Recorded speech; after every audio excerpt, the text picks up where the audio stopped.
उग्रसेन का राज्याभिषेक तथा भगवान का विद्या अध्ययन। श्री पराशर जी बोले, अपने अति अद्भुत कर्मों को देखने से वसुदेव और देवकी को विज्ञान उत्पन्न हुआ देखकर भगवान ने यदुवंशियों को मोहित करने के लिए अपनी वैष्णवी माया का विस्तार किया और बोले, हे मात, हे पिताजी, बलराम जी और मैं बहुत दिनों से कंस के भय से छिपे हुए आपके दर्शनों के लिए उत्कंठित थे, सो आज आपका दर्शन हुआ है। जो समय माता पिता की सेवा किए बिना बीतता है वो असाधु पुरुषों की ही आयु का भाग व्यर्थ हो जाता है। हे तात, गुरु, देव, ब्राह्मण और माता पिता का पूजन करते रहने से देहधारियों का जीवन सफल हो जाता है। अतः हे तात, कंस के वीर्य और प्रताप से भीत हम परवशों से जो कुछ अपराध हुआ हो वो क्षमा करें। श्री पराशर जी बोले, राम और कृष्ण ने इस प्रकार कह माता पिता को प्रणाम किया और फिर क्रमशः समस्त यदुवृद्धों का यथा योग्य अभिवादन कर पूर्ववासियों का सम्मान किया। उस समय कंस की पत्नियां और माताएं पृथ्वी पर पड़े हुए मृतक कंस को घेर कर दुख शोक से पूर्ण हो विलाप करने लगी। तब कृष्णचंद्र ने भी अत्यंत पश्चाताप से विहल हो स्वयं आंखों में आंसू भरकर उन्हें अनेकों प्रकार से ढांढस बंधाया। तदनंतर श्री मधुसूदन ने उग्रसेन को बंधन से मुक्त किया और पुत्र के मारे जाने पर उन्हें अपने राज्य पद पर अभिषिक्त किया। श्री कृष्णचंद्र द्वारा राजाभिषिक्त होकर यदुश्रेष्ठ उग्रसेन ने अपने पुत्र तथा और भी जो लोग वहां मारे गए थे उन सबके औधौदैहिक कर्म किए। औधौदैहिक कर्मों से निवृत्त होने पर सिंहासनारूढ़ उग्रसेन से श्री हरि बोले, हे विभो, हमारे योग्य जो सेवा हो उसके लिए हमें निशंक होकर आज्ञा दीजिए। ययाति का शाप होने से यद्यपि हमारा वंश राज्य का अधिकारी नहीं है, तथापि इस समय मुझे दास रहते हुए राजाओं को तो क्या, आप देवताओं को भी आज्ञा दे सकते हैं। श्री पराशर जी बोले, उग्रसेन ने इस प्रकार कहे धर्म संस्थानापादि कार्य सिद्धि के लिए मनुष्य रूप धारण करने वाले भगवान कृष्ण ने वायु का स्मरण किया और वो उसी समय वहां उपस्थित हो गया। तब भगवान ने उससे कहा, हे वायु, तुम जाओ और इंद्र से कहो कि हे वासव, व्यर्थ गर्व छोड़कर तुम उग्रसेन को अपनी सुधर्मा नामक सभा दो। कृष्णचंद्र की आज्ञा है कि यह सुधर्मा सभा नामक सर्वोत्तम रत्न राजा के ही योग्य है, इसमें यादवों का विराजमान होना उपयुक्त है। श्री पराशर जी बोले, भगवान की ऐसी आज्ञा होने पर वायु ने यह सारा समाचार इंद्र से जाकर कह दिया और इंद्र ने भी तुरंत ही अपनी सुधर्मा नाम की सभा वायु को दे दी। वायु द्वारा लाई हुई उस सर्वरत्न संपन्न दिव्य सभा का संपूर्ण भोग वे यदुश्रेष्ठ श्री कृष्णचंद्र की भुजाओं के आश्रित रहकर करने लगे।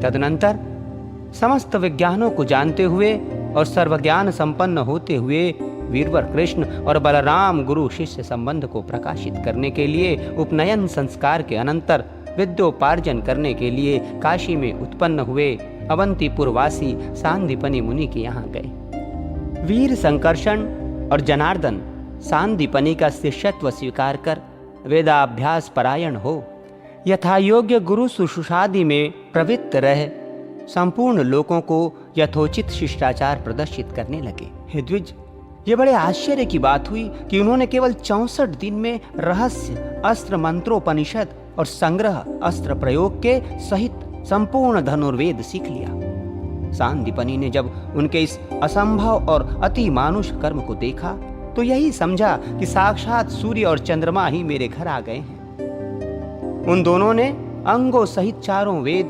संपूर्ण शास्त्र और सब प्रकार की अस्त्र विद्या एक बार सुनते ही प्राप्त कर ली और फिर गुरु जी से कहा, कहिए आपको क्या गुरु दक्षिणा दें। महामती सांदीपनि ने उनके अतीन्द्रिय कर्म देखकर प्रभास क्षेत्र के खारे समुद्र में डूबकर मरे हुए अपने पुत्र को मांगा। तदनंतर जब वे शस्त्र ग्रहण कर समुद्र के पास पहुंचे तो समुद्र अर्ध लेकर उनके सम्मुख उपस्थित हुआ और कहा, मैंने सांदीपनि का पुत्र हरण नहीं किया। हे दैत्य दवन, मेरे जल में ही पंचजन नामक एक दैत्य शंख रूप से रहता है, उसी ने उस बालक को पकड़ लिया था।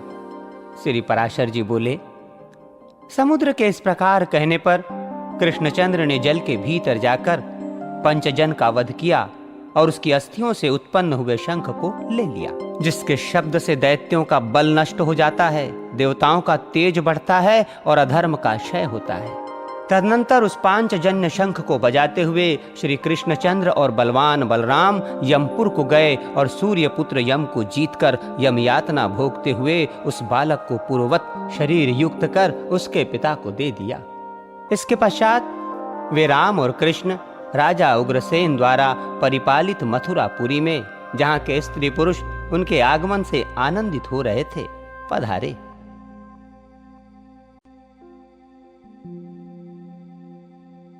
जरासंध की पराजय।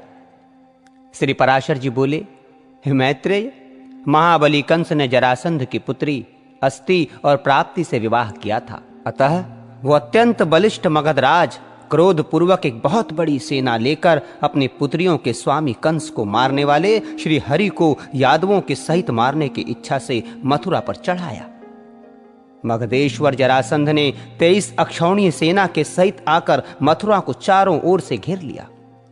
तब महाबली राम और जनार्दन थोड़ी सी सेना के साथ नगर से निकलकर जरासंध के प्रबल सैनिकों से युद्ध करने लगे। हे मुनिश्रेष्ठ, उस समय राम और कृष्ण ने अपने पुरातन शस्त्रों को ग्रहण करने का विचार किया। हे विप्र, हरि के स्मरण करते ही उनका श्रांग धनुष, अक्षय बाण युक्त 2 तरकश और कौमोद की नाम की गदा आकाश से आकर उपस्थित हो गए। हे द्विज, बलभद्र जी के पास भी उनका मनोवांछित महान हल और सुनद नामक मुसल आकाश से आ गए। तदनंतर दोनों वीर राम और कृष्ण सेना के सहित मगधराज को युद्ध में हराकर मथुरापुरी में चले आए।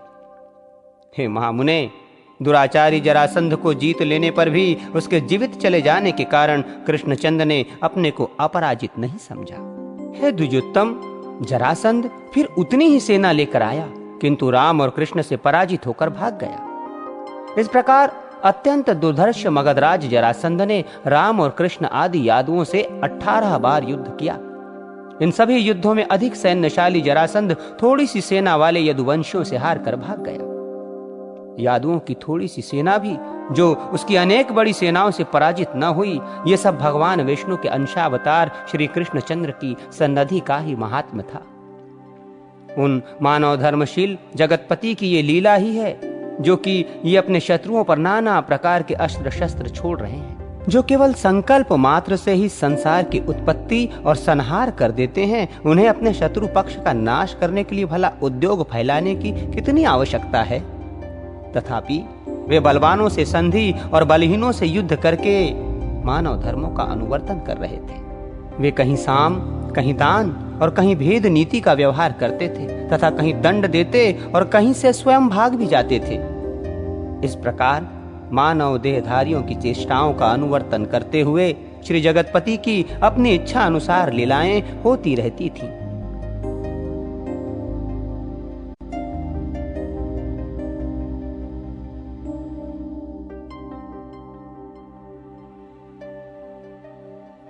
द्वारका दुर्ग की रचना, कालय वन का भस्म होना तथा मुचकुंद कृत भगवत स्तुति। श्री पराशर जी बोले, हे द्विज, एक बार महर्षि गार्ग से उनके साले ने यादवों की गोष्ठी में नपुंसक कह दिया। उस समय समस्त यदुवंशी हंस पड़े।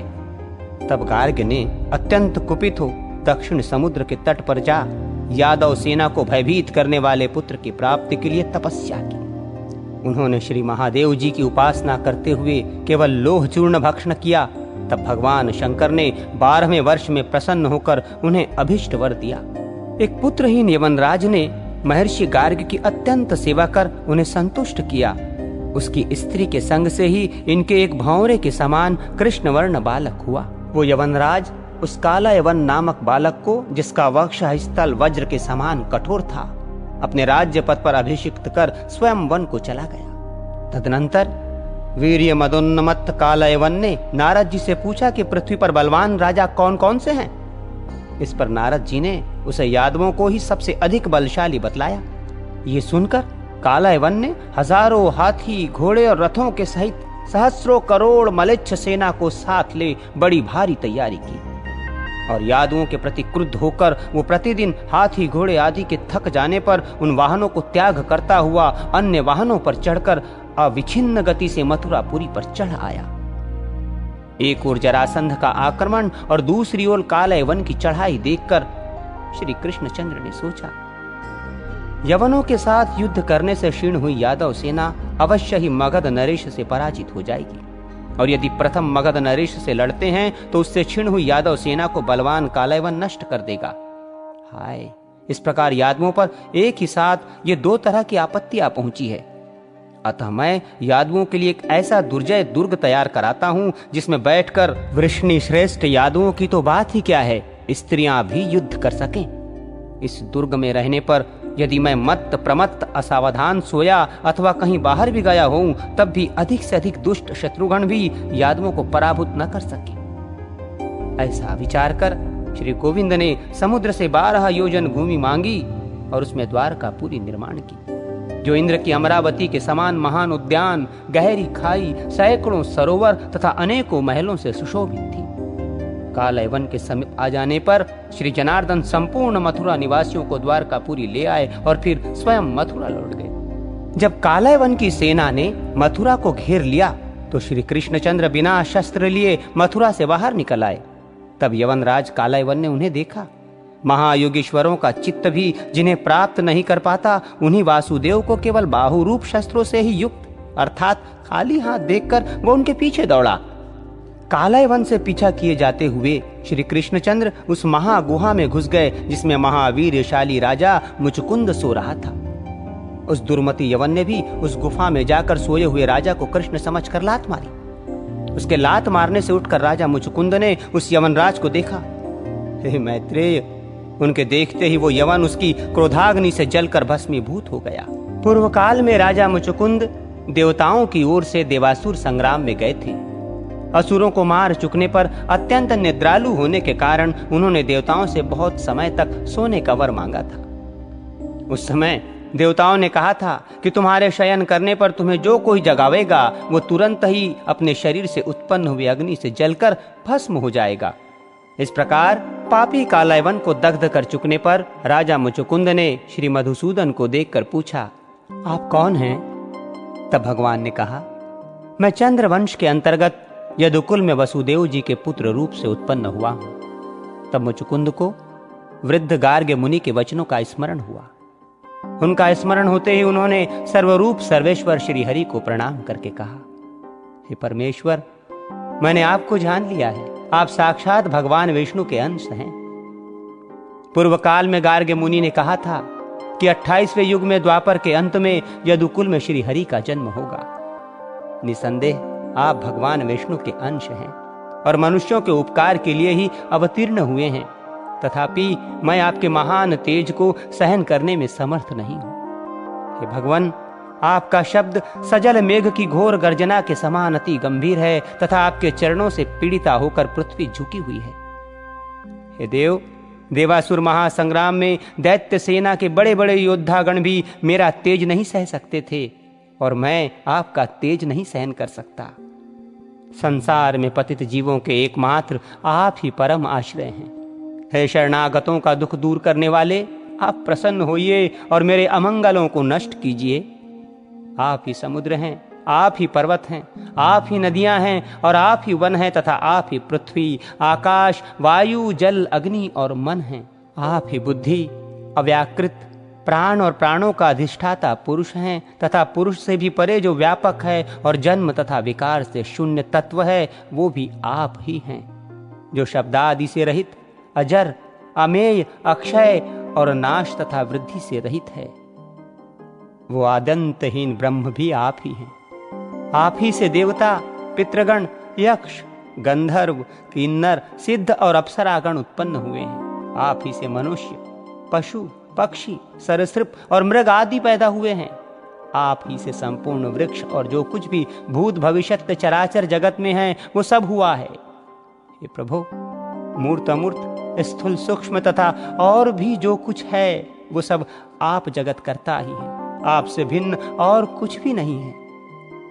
हे भगवान, तात्पर्य से अभिभूत होकर सर्वदा इस संसार चक्र में भ्रमण करते हुए मुझे कभी शांति प्राप्त नहीं हुई। हे नाथ, जल की आशा से मृग तृष्णा के समान मैंने दुखों को ही सुख समझकर ग्रहण किया था, परंतु वे मेरे संताप के ही कारण हुए।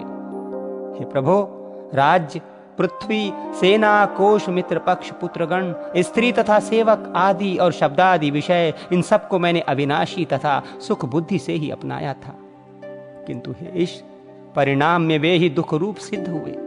हे नाथ, जब देवलोक प्राप्त करके भी देवताओं को मेरी सहायता की इच्छा हुई, तो उस स्वर्ग लोक में भी नित्य शांति कहाँ है? हे परमेश्वर, संपूर्ण जगत की उत्पत्ति के आदि स्थान आपकी आराधना किए बिना कौन शाश्वत शांति प्राप्त कर सकता है?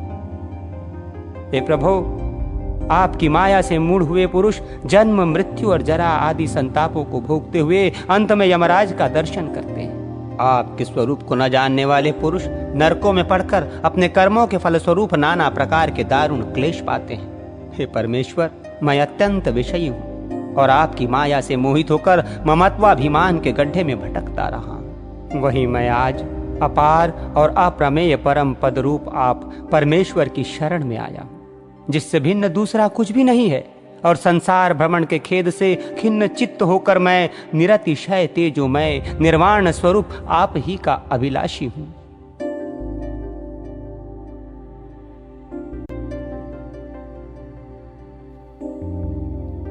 मुचुकुंद की तपस्या के लिए प्रस्थान और बलराम जी की व्रज यात्रा।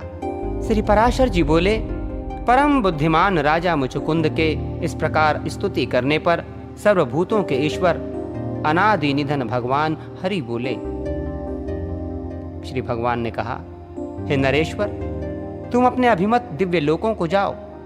मेरी कृपा से तुम्हें अव्याहत परम ऐश्वर्य प्राप्त होगा। वहां अत्यंत दिव्य भोगों को भोग कर तुम अंत में एक महान कुल में जन्म लोगे।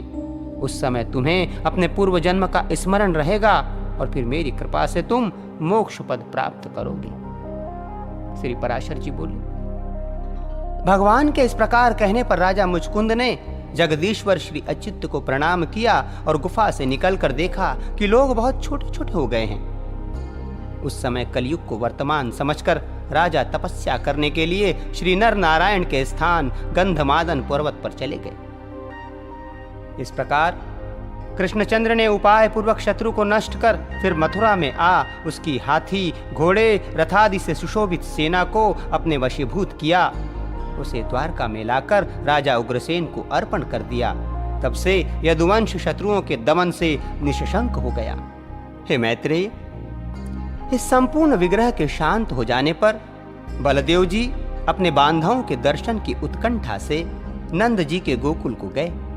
वहां पहुंचकर शत्रुजित बलभद्र जी ने गोप और गोपियों को पहले की ही भांति अति आदर और प्रेम के साथ अभिवादन किया। किसी ने उनका आलिंगन किया, किसी को उन्होंने गले लगाया तथा किन्हीं गोप और गोपियों के साथ उन्होंने हास परिहास किया।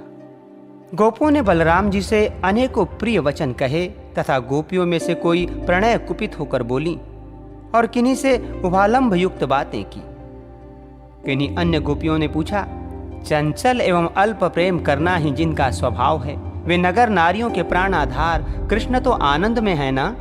वे क्षणिक स्नेह वाले नंदनंदन हमारी चेष्टाओं का उपहास करते हुए क्या नगर की महिलाओं के सौभाग्य का मान नहीं बढ़ाया करते? क्या कृष्णचंद्र कभी हमारे गीतानुयायी मनोहर स्वर का स्मरण करते हैं? क्या वे एक बार अपनी माता को भी देखने के लिए यहाँ आवेंगे? अथवा अब उनकी बात करने से हमें क्या प्रयोजन है? कोई और बात करो। जब उनकी हमारे बिना निभ गई तो हम भी उनके बिना निभा ही लेंगी। क्या माता, क्या पिता, क्या बंधु, क्या पति और क्या कुटुंब के लोग, हमने उनके लिए सभी को छोड़ दिया, किंतु वे तो अकृतज्ञों की ध्वजा ही निकले। तथापि बलराम जी, सच सच बतलाइए, क्या कृष्ण कभी यहाँ आने के विषय में भी कोई बातचीत करते हैं? हमें ऐसा प्रतीत होता है कि दामोदर कृष्ण का चित्त नागरी नारियों में फंस गया है।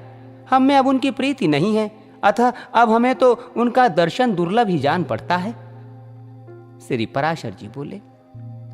तदनंतर श्री हरि ने जिनका चित्त हर लिया है, वे गोपियां बलराम जी को कृष्ण और दामोदर कहकर संबोधन करने लगीं और फिर उच्च स्वर से हंसने लगीं। तब बलभद्र जी ने कृष्णचंद्र का अति मनोहर और शांतिमय प्रेम गर्भित और गर्वहीन संदेश सुनाकर गोपियों को सांत्वना दी तथा गोपों के साथ हास्य करते हुए उन्होंने पहले की ही भांति बहुत सी मनोहर बातें की और उनके साथ व्रजभूमि में नाना प्रकार की लीलाएं करते रहे।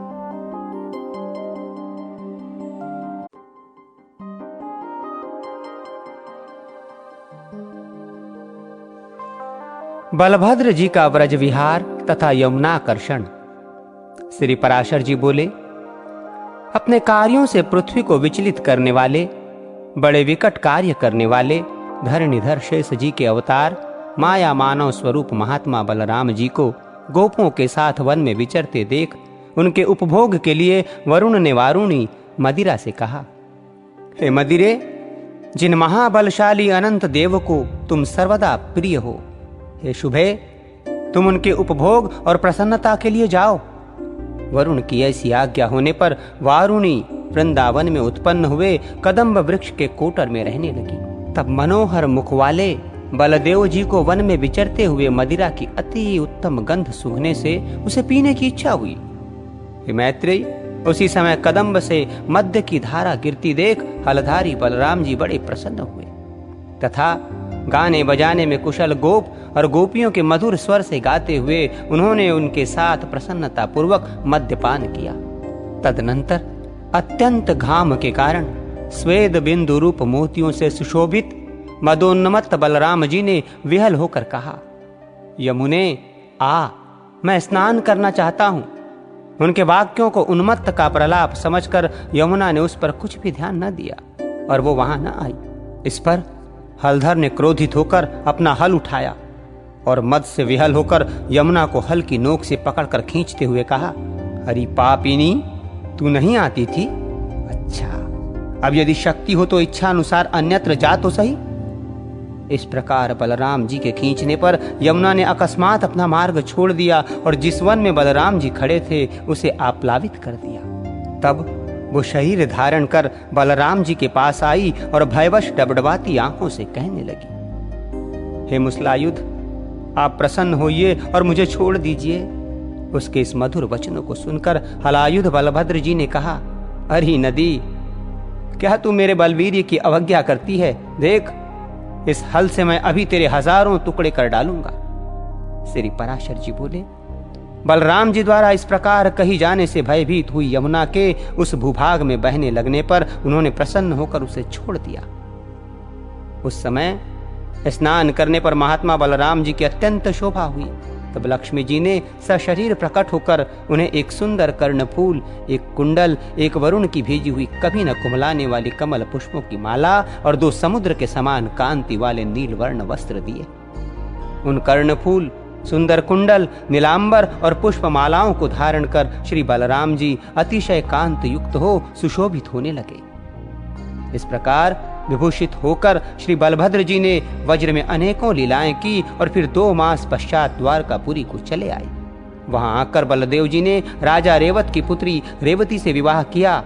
उससे उनके निषट और उल्मुख नामक 2 पुत्र हुए।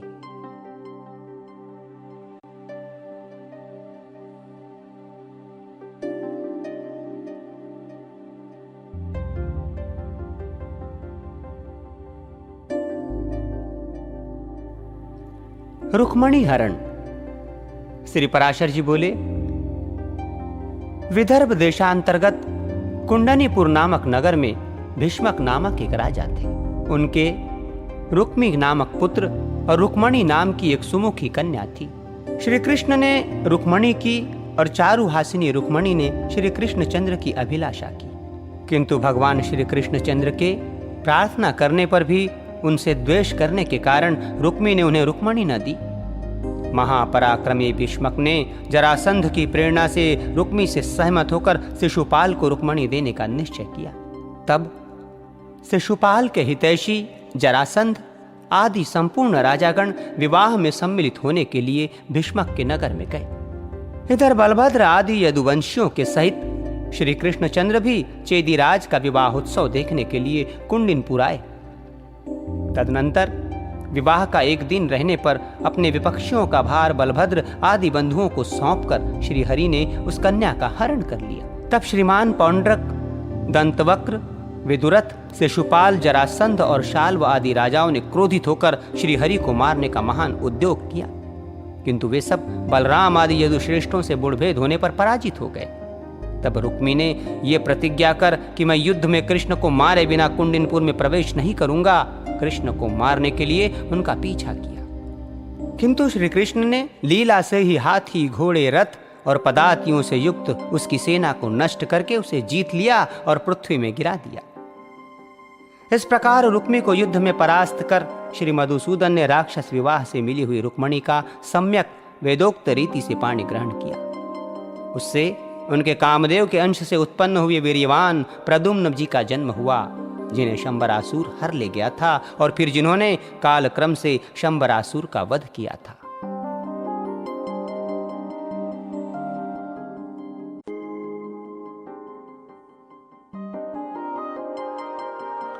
प्रद्युम्न हरण तथा शंबर वध।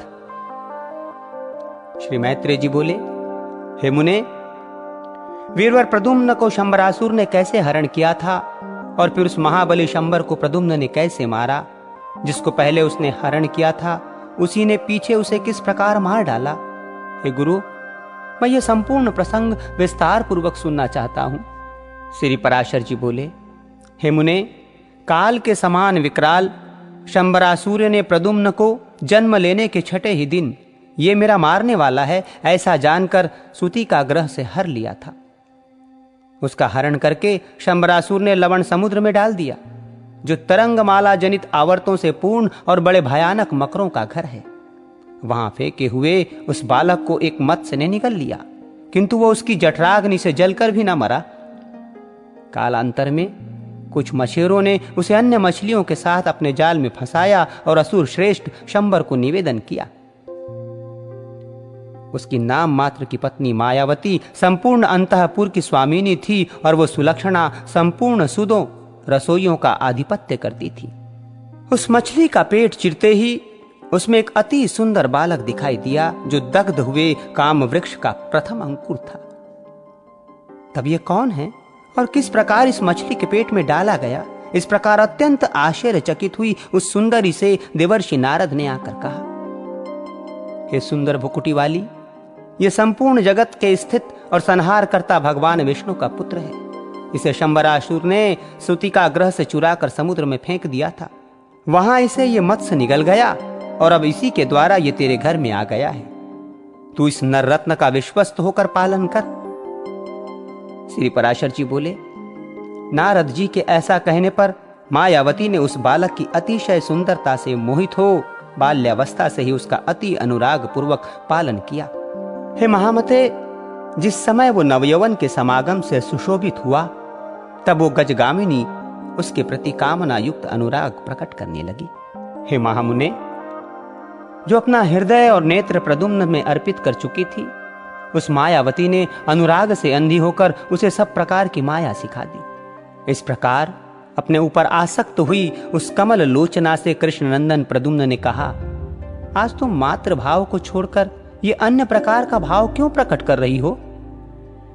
तब मायावती ने कहा, तुम मेरे पुत्र नहीं हो, तुम भगवान विष्णु के तनय हो। तुम्हें काल शंबर ने हरकर समुद्र में फेंक दिया था। तुम मुझे एक मत्स्य के उदर में मिले हो। हे कांत, आपकी पुत्र वत्सला जननी आज भी रोती होगी। श्री पराशर जी बोले, मायावती के इस प्रकार कहने पर महाबलवान प्रद्युम्न जी ने क्रोध से विहल हो शंबरासुर को युद्ध के लिए ललकारा और वो उससे युद्ध करने लगे। यादव श्रेष्ठ प्रद्युम्न जी ने उस दैत्य की संपूर्ण सेना मार डाली और उसकी 7 मायाओं को जीतकर स्वयं 8वीं माया का प्रयोग किया। उस माया से उन्होंने दैत्यराज काल शंबर को मार डाला और मायावती के साथ विमान द्वारा उड़कर आकाश मार्ग से अपने पिता के नगर में आ गए। मायावती के सहित अंतःपुर में उतरने पर श्री कृष्णचंद्र की रानियों ने उन्हें देखकर कृष्ण ही समझा, किंतु आनंदिता रुक्मणी के नेत्रों में प्रेमवश आंसू भराए और वे कहने लगी, अवश्य ही ये नवयवन को प्राप्त हुआ किसी बड़भागिनी का पुत्र है। यदि मेरा पुत्र प्रद्युम्न जीवित होता तो उसकी भी यही आयु होती। हे वत्स, तू ठीक ठीक बता, तूने किस भाग्यवती जननी को विभूषित किया है? अथवा बेटा, जैसा मुझे तेरे प्रति स्नेह हो रहा है और जैसा तेरा स्वरूप है, उससे मुझे ऐसा भी प्रतीत होता है कि तू श्री हरि का ही पुत्र है। श्री पराशर जी बोले। इसी समय श्री कृष्णचंद्र के साथ वहां नारद जी भी आ गए। उन्होंने अंतःपुर निवासिनी देवी रुक्मणी को आनंदित करते हुए कहा, हे सुभ्रे, ये तेरा ही पुत्र है। ये शंबरासुर को मार कर आ रहा है, जिसने कि इसे बाल्यावस्था में सूतिका ग्रह से हर लिया था। ये सती मायावती भी तेरे पुत्र की ही स्त्री है। यह शंबरासुर की पत्नी नहीं है। इसका कारण सुन। पूर्व काल में कामदेव के भस्म हो जाने पर उसके पुनर्जन्म की प्रतीक्षा करती हुई इसने अपने मायामय रूप से शंबरासुर को मोहित किया था। ये मत्त विलोचना उस दैत्य को विहारादि उपभोगों के समय अपने अति उत्तम मायामय रूप दिखलाती रहती थी। कामदेव ने ही तेरे पुत्र रूप से जन्म लिया है और ये सुंदरी उसकी प्रिया रति ही है। हे शोभने, ये तेरी पुत्रवधू है, इसमें तू किसी प्रकार की विपरीत शंका न कर। यह सुनकर रुक्मणी और कृष्ण को अतिशय आनंद हुआ तथा समस्त द्वारकापुरी भी साधु साधु कहने लगी। उस समय चिरकाल से सोए हुए पुत्र के साथ रुक्मणी का समागम हुआ देख द्वारकापुरी के सभी नागरिकों को बड़ा आश्चर्य हुआ।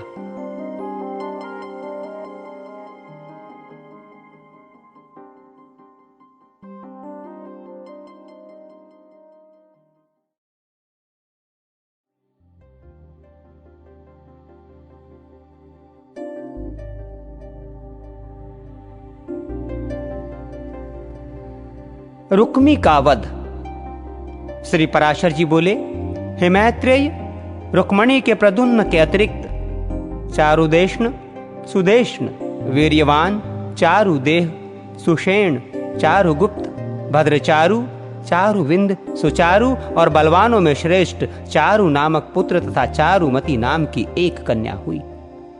रुक्मणी के अतिरिक्त श्री कृष्णचंद्र के कालिंदी, मित्रविंदा, नग्नजीत की पुत्री सत्या, जाम्बवान की पुत्री कामरूपणी रोहिणी, अतिशीलवती मद्रराज सूता सुशीला भद्रा, सत्राजित की पुत्री सत्यभामा और चारुहासिनी लक्ष्मणा, ये अति सुंदरी 7 स्त्रियां और थीं। इनके सिवा उनके 16,000 स्त्रियां और भी थीं। महावीर प्रद्युम्न ने रुक्मी की सुंदरी कन्या को और उस कन्या ने भी भगवान के पुत्र प्रद्युम्न जी को स्वयंवर में ग्रहण किया। उससे प्रद्युम्न जी के अनिरुद्ध नामक एक महाबल पराक्रम संपन्न पुत्र हुआ, जो युद्ध में रुद्ध, प्रतिहित न होने वाला, बल का समुद्र तथा शत्रुओं का दमन करने वाला था। कृष्णचंद्र ने उस अनिरुद्ध के लिए भी रुक्मी की पौत्री का वरण किया और रुक्मी ने कृष्णचंद्र से ईर्ष्या रखते हुए भी अपने दौहित्र को अपनी पौत्री देना स्वीकार कर लिया। हे द्विज, उसके विवाह में सम्मिलित होने के लिए कृष्णचंद्र के साथ बलभद्र आदि अन्य यादव गण भी रुक्मी की राजधानी भोजकट नामक नगर को गए। जब प्रद्युम्न पुत्र महात्मा अनिरुद्ध का विवाह संस्कार हो चुका तो कलिंग राज आदि राजाओं ने रुक्मी से कहा, ये बलभद्र धूत कीड़ा अच्छी तरह जानते तो है नहीं, तथापि इन्हें उसका व्यसन बहुत है, तो फिर हम इन महाबली राम को जुए से ही क्यों न जीत लें? श्री पराशर जी बोले। तब बल के मद से उन्मत्त रुक्मी ने उन राजाओं से कहा, बहुत अच्छा, और सभा में बलराम जी के साथ धूत कीड़ा आरंभ कर दी। रुक्मी ने पहले ही दांव में बलराम जी से 1,000 निष्क जीते तथा दूसरे दांव में 1,000 निष्क और जीत लिए। तब बलभद्र जी ने 10,000 निष्क का एक दांव और लगाया, उसे भी पक्के जुआरी रुक्मी ने ही जीत लिया। हे द्विज, इस पर मूढ़ कलिंगराज दांत दिखाता हुआ जोर से हंसने लगा और मदोन्नमत्त रुक्मी ने कहा, दूत कीड़ा से अनभिज्ञ इन बलभद्र जी को मैंने हरा दिया है। ये वृथा ही अक्ष के घमंड से अंधे होकर अक्ष कुशल पुरुषों का अपमान करते थे। इस प्रकार कलिंगराज को दांत दिखाते और रुक्मी को दुर्वाक्य कहते देख हलायुध बलभद्र जी अत्यंत क्रोधित हुए। तब उन्होंने अत्यंत कुपित होकर करोड़ निष्क का दांव लगाया और रुक्मी ने भी उसे ग्रहण कर उसके निमित्त पांसे फेंके। उसे बलदेव जी ने ही जीता और वे जोर से बोल उठे, मैंने जीता। इस पर रुक्मी भी चिल्लाकर बोला, बलराम, असत्य बोलने से कुछ लाभ नहीं हो सकता, ये दांव भी मैंने ही जीता है। आपने इस दांव के विषय में जिक्र अवश्य किया था, किंतु मैंने उसका अनुमोदन तो नहीं किया। इस प्रकार यदि आपने इसे जीता है तो मैंने भी क्यों नहीं जीता? श्री पराशर जी बोले, उसी समय महात्मा बलदेव जी के क्रोध को बढ़ाती हुई आकाशवाणी ने गंभीर स्वर में कहा, इस दांव को धर्मानुसार तो बलराम जी ही जीते हैं। रुक्मी झूठ बोलता है, क्योंकि अनुमोदन सूचक वचन न कहने पर भी पांसे फेंकने आदि कार्य से वो अनुमोदित ही माना जाएगा। तब क्रोध से अरुण नयन हुए महाबली बलभद्र जी ने उठकर रुक्मी को जुआ खेलने के पांसों से ही मार डाला। फिर फड़कते हुए कलिंगराज को बलपूर्वक पकड़कर बलराम जी ने उसके दांत, जिन्हें दिखलाता हुआ वो हंसा था, तोड़ दिए। इसके सिवा उसके पक्ष के और भी जो कोई राजा लोग थे, उन्हें बलराम जी ने अत्यंत कुपित होकर एक स्वर्णमय स्तंभ उखाड़कर उससे मार डाला। हे द्विज, उस समय बलराम जी के कुपित होने से हाहाकार मच गया और संपूर्ण राजा लोग भयभीत होकर भागने लगे। हे मैत्रेय, उस समय रुक्मी को मारा गया देख श्री मधुसूदन ने एक ओर रुक्मणी के और दूसरी ओर बलराम जी के भय से कुछ भी नहीं कहा। तदनंतर हे द्विश्रेष्ठ, यादवों के सहित श्री कृष्णचंद्र सपत्नीक अनिरुद्ध को लेकर द्वारिकापुरी में चले आए।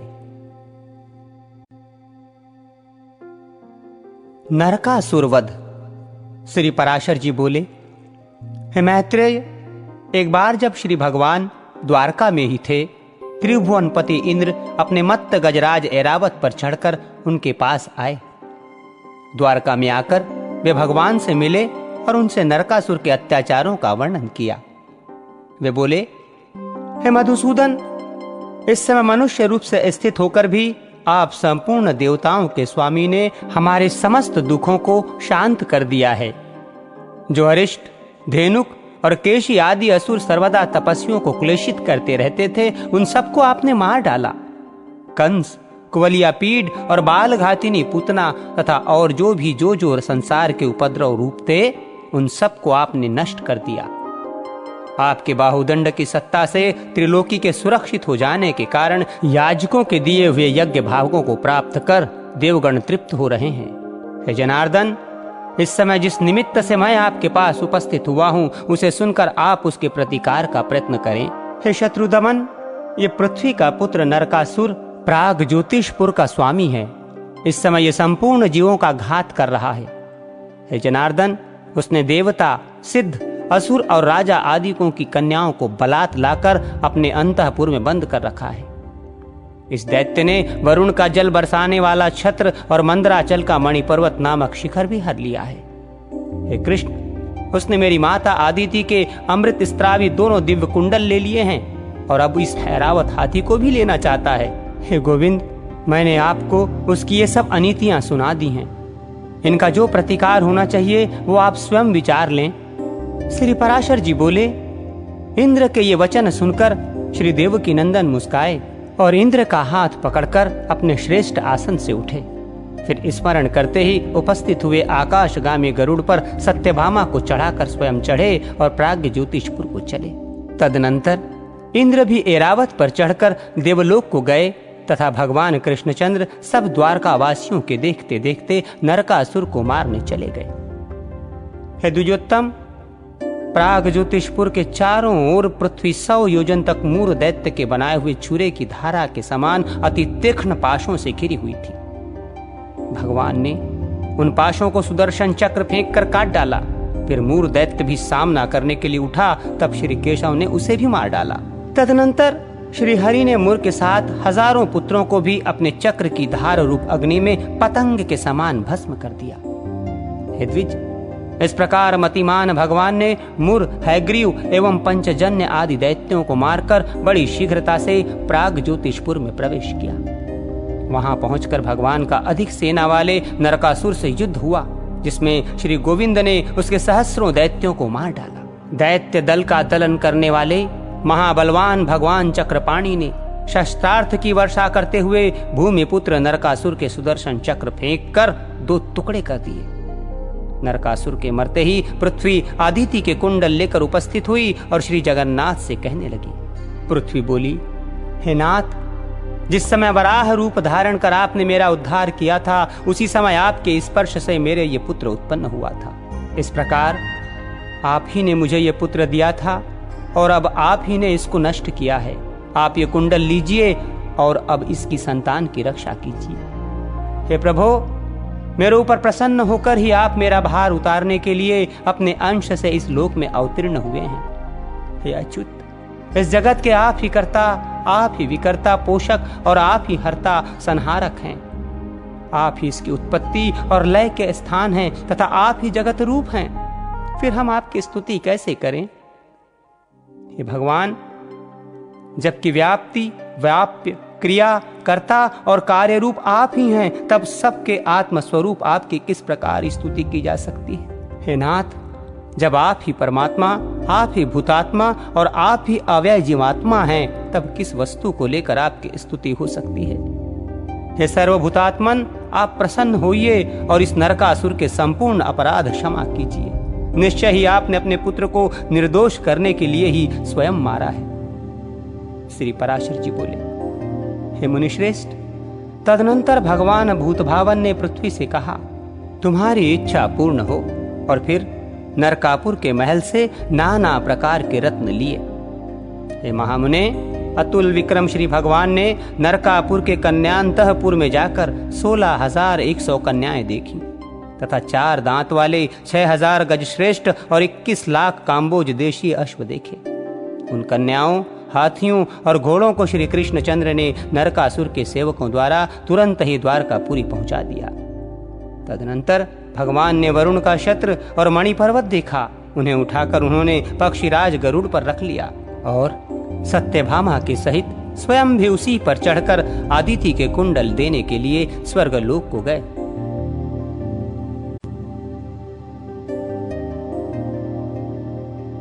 पारिजात हरण। श्री पराशर जी बोले, पक्षीराज गरुड़ उस वारुण छत्र, मणि पर्वत और सत्यभामा के सहित श्री कृष्णचंद्र को लीला से ही लेकर चलने लगे। स्वर्ग के द्वार पर पहुंचते ही श्री हरि ने अपना शंख बजाया। उसका शब्द सुनते ही देवगण अर्घ लेकर भगवान के सामने उपस्थित हुए। देवताओं से पूजित होकर श्री कृष्णचंद्र जी ने देवमाता अदिति के श्वेत मेघ शिखर के समान गृह में जाकर उनका दर्शन किया। तब श्री जनार्दन ने इंद्र के साथ देवमाता को प्रणाम कर उसके अति उत्तम कुंडल दिए और उसे नरक वध का वृत्तांत सुनाया। तदनंतर जगत माता अदिति ने प्रसन्नता पूर्वक तन्मय होकर जगत धाता श्री हरि की अव्यग्र भाव से स्तुति की। अदिति बोली, हे कमल नयन, हे भक्तों को अभय करने वाले, हे सनातन स्वरूप, हे सर्वात्मन, हे भूत स्वरूप, हे भूत भावन, आपको नमस्कार है। हे मन, बुद्धि और इंद्रियों के रचयिता, हे गुण स्वरूप, हे त्रिगुणातीत, हे निर्द्वंद, हे शुद्ध सत्व, हे अंतर्यामीन, आपको नमस्कार है। हे नाथ, आप श्वेत, दीर्घ आदि संपूर्ण कल्पनाओं से रहित हैं, जन्मादि विकारों से पृथक हैं तथा स्वप्नादि अवस्थात्रय से परे हैं, आपको नमस्कार है। हे अच्युत, संध्या, रात्रि, दिन, भूमि, आकाश, वायु, जल, अग्नि, मन, बुद्धि और अहंकार, ये सब आप ही हैं। हे ईश्वर, आप ब्रह्मा, विष्णु और शिवात्मक अपनी मूर्तियों से जगत की उत्पत्ति, स्थिति और नाश के कर्ता हैं तथा आप कर्ताओं के भी स्वामी हैं। देवता, दैत्य, यक्ष, राक्षस, सिद्ध, पन्नग, नाग, कुष्मांड, पिशाच, गंधर्व, मनुष्य, पशु, मृग, पतंग, सरीसृप, सांप, अनेकों वृक्ष, गुल्म और लताएं, समस्त तृण जातियां तथा स्थूल, मध्यम, सूक्ष्म और सूक्ष्म से भी सूक्ष्म जितने देह भेद पुर्गल परमाणु के आश्रित हैं, वे सब आप ही हैं। हे प्रभु, आपकी माया ही परमार्थ तत्व के न जानने वाले पुरुषों को मोहित करने वाली है, जिससे मूढ़ पुरुष अनात्मा में आत्मबुद्धि करके बंधन में पड़ जाते हैं। हे नाथ, पुरुष को जो अनात्मा में आत्मबुद्धि और मैं, मेरा आदि भाव प्रायः उत्पन्न होते हैं, वो सब आपकी जगत जननी माया का ही विलास है। हे नाथ, जो स्वधर्म परायण पुरुष आपकी आराधना करते हैं, वे अपने मोक्ष के लिए इस संपूर्ण माया को पार कर जाते हैं। ब्रह्मा आदि संपूर्ण देवगण तथा मनुष्य और पशु आदि सभी विष्णु माया रूप महान आवृत्त में पड़कर मोह रूप अंधकार से आवृत हुए हैं। हे भगवान, जन्म और मरण के चक्र में पड़े हुए ये पुरुष जीव के भाव बंधन को नष्ट करने वाले आपकी आराधना करके भी जो नाना प्रकार की कामनाएं ही मांगते हैं, वो आपकी माया ही है। मैंने भी पुत्रों की जय कामना से शत्रु पक्ष को पराजित करने के लिए ही आपकी आराधना की है, मोक्ष के लिए नहीं। यह भी आपकी माया का ही विलास है। पुण्यहीन पुरुषों को जो कल्प वृक्ष से भी कौपीन और आच्छादित वस्त्र मात्र की ही कामना होती है, ये उनका कर्म दोष जन्य अपराध ही है। हे अखिल जगन माया मोहकारी अव्यय प्रभो, आप प्रसन्न होइए। और हे भूतेश्वर, मैं ज्ञानवान हूं, मेरे इस अज्ञान को नष्ट कीजिए। हे चक्रपाणे, आपको नमस्कार है। हे श्रांगधर, आपको नमस्कार है। हे गदाधर, आपको नमस्कार है। हे शंखपाणे, हे विष्णु, आपको बारंबार नमस्कार है। मैं स्थूल चिन्हों से प्रतीत होने वाले आपके इस रूप को ही देखती हूँ, आपके वास्तविक परम स्वरूप को मैं नहीं जानती। हे परमेश्वर, आप प्रसन्न होइए। श्री पराशर जी बोले, अदिति द्वारा इस प्रकार स्तुति किए जाने पर भगवान विष्णु देव माता से हंसकर बोले, हे देवी, तुम तो हमारी माता हो, तुम प्रसन्न होकर हमें वरदायिनी हो। अदिति बोली, हे पुरुष सिंह, तुम्हारी इच्छा पूर्ण हो, तुम मर्त्यलोक में संपूर्ण सुरासुरों से अजय होगे। श्री पराशर जी बोले, तदनंतर शक्र पत्नी शची के सहित कृष्ण प्रिया सत्यभामा ने अदिति को पुनः पुनः प्रणाम करके कहा, माता, आप प्रसन्न होइए। अदिति बोली, हे सुंदर भुकुटी वाली, मेरी कृपा से तुझे कभी वृद्धावस्था या विरूपता व्याप्त न होगी। हे अनिंदितांगी, तेरा नवयौवन सदा स्थिर रहेगा। श्री पराशर जी बोले, तदनंतर अदिति की आज्ञा से देवराज ने अत्यंत आदर सत्कार के साथ श्री कृष्णचंद्र का पूजन किया, किंतु कल्प वृक्ष के पुष्पों से अलंकृत इंद्राणी ने सत्यभामा को मानुषी समझकर वे पुष्प न दिए। हे साधु श्रेष्ठ, तदनंतर सत्यभामा के सहित श्री कृष्णचंद्र ने भी देवताओं के नंदन आदि मनोहर उद्यानों को देखा। वहां पर केशी निषूदन जगन्नाथ श्री कृष्ण ने सुगंध पूर्ण मंजरी पुंजधारी नित्याहलादकारी और ताम्रवर्ण बाल पत्तों से सुशोभित अमृत मंथन के समय प्रकट हुआ तथा सुनहली छाल वाला पारिजात वृक्ष देखा। हे द्विजोत्तम, उस अत्युत्तम वृक्षराज को देखकर परम प्रतिवश सत्यभामा अति प्रसन्न हुई और श्री गोविंद से बोली, हे कृष्ण, इस वृक्ष को द्वारकापुरी क्यों नहीं ले चलते? यदि आपका ये वचन कि तुम ही मेरी अत्यंत प्रिया हो सत्य है, तो मेरे गृहोद्यान में लगाने के लिए इस वृक्ष को ले चलिए। हे कृष्ण, आपने कई बार मुझसे यह प्रिय वाक्य कहा है, हे सत्य, मुझे तू जितनी प्यारी है उतनी न जामवंती है और न रुक्मणी ही। हे गोविंद, यदि आपका ये कथन सत्य है, केवल मुझे ही बहलाना नहीं है, तो ये पारिजात वृक्ष मेरे ग्रह का भूषण हो। मेरी ऐसी इच्छा है कि मैं अपने केश कलापों में पारिजात पुष्प गूंथकर अपनी अन्य सपत्नियों में सुशोभित हूं। श्री पराशर जी बोले, सत्यभामा के इस प्रकार कहने पर श्री हरि ने हंसते हुए उस पारिजात वृक्ष को गरुड़ पर रख लिया। तब नंदन वन के रक्षकों ने कहा, हे गोविंद, देवराज इंद्र की पत्नी जो महारानी शची है, ये पारिजात वृक्ष उनकी संपत्ति है, आप इसका हरण न कीजिए। क्षीर समुद्र से उत्पन्न होने के अनंतर ये देवराज को दिया गया था। फिर हे महाभाग, देवराज ने कुतूहलवश इसे अपनी महर्षि शची देवी को दिया है। समुद्र मंथन के समय शची को विभूषित करने के लिए ही देवताओं ने इसे उत्पन्न किया था। इसे लेकर आप कुशल पूर्वक नहीं जा सकेंगे। देवराज भी जिसका मुंह देखते रहते हैं, उस शची की संपत्ति इस पारिजात की इच्छा आप मूर्ता से ही करते हैं। इसे लेकर भला कौन सा कुशल जा सकता है?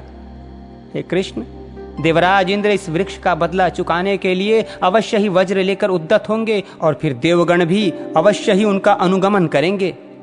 अतः हे अच्युत, समस्त देवताओं के साथ रार बढ़ाने से आपका कोई लाभ नहीं, क्योंकि जिस कर्म का परिणाम कटु होता है, पंडित जन उसे अच्छा नहीं कहते। श्री पराशर जी बोले, उद्यान रक्षकों के इस प्रकार कहने पर सत्यभामा ने अत्यंत क्रुद्ध होकर कहा, शची अथवा देवराज इंद्र भी इस पारिजात के कौन होते हैं? यदि ये अमृत मंथन के समय उत्पन्न हुआ है तो सबकी समान संपत्ति है।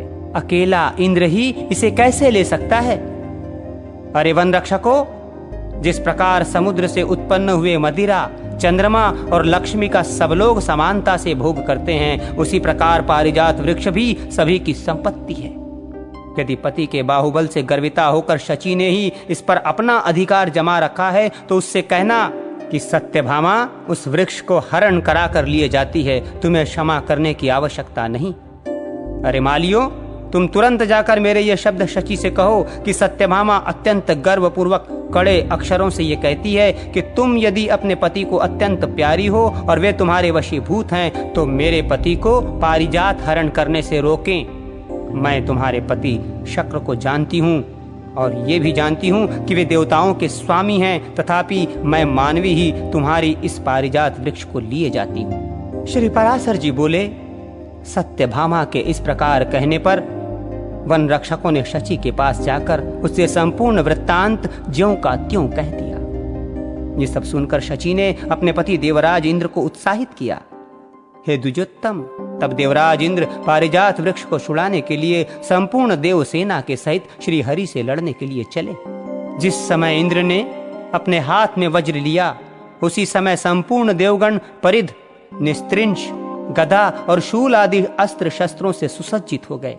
तदनंतर देवसेना से घिरे हुए ऐरावतारूढ़ इंद्र को युद्ध के लिए उद्यत देख श्री गोविंद ने संपूर्ण दिशाओं को शब्दायमान करते हुए शंख ध्वनि की और हजारों लाखों तीखे बाण छोड़े। इस प्रकार संपूर्ण दिशाओं और आकाश को सैकड़ों बाणों से पूर्ण देख देवताओं ने अनेकों अस्त्र शस्त्र छोड़े।